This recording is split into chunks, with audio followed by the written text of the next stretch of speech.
Tulad ng ating bulkang Mayon, ang Mount Taranaki sa New Zealand ang isa sa may pinaka-perpektong tuktok sa buong mundo.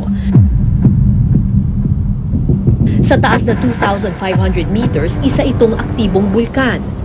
Pero tulad ng kwento sa alamat, halos 200 taon nang nananahimik si Taranaki.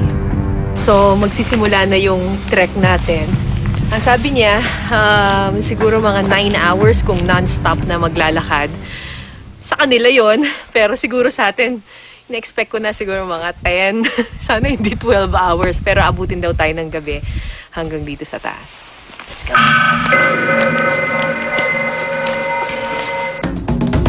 Marami ng mountain climber ang nagtangkang akyatin ang nagyayelong tuktok ng Taranaki. Pero sa dulas nito, may ilan na ring nadisgrasya.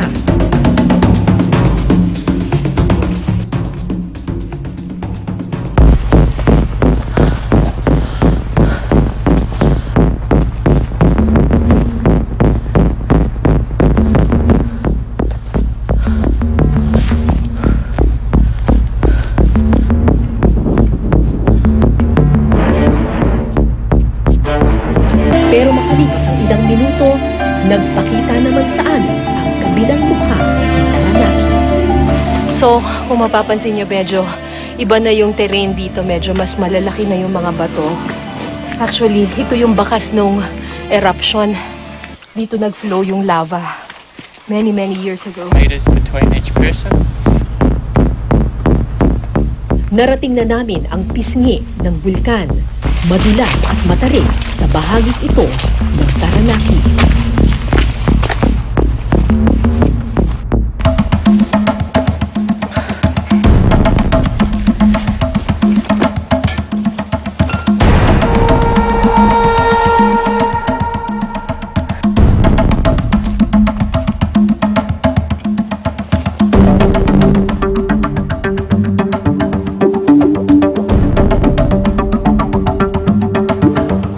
At mga kapuso, panoorin po ang buong dokumentaryo bukas sa Eyewitness pagkatapos ng Celebrity Block sa GMA 7.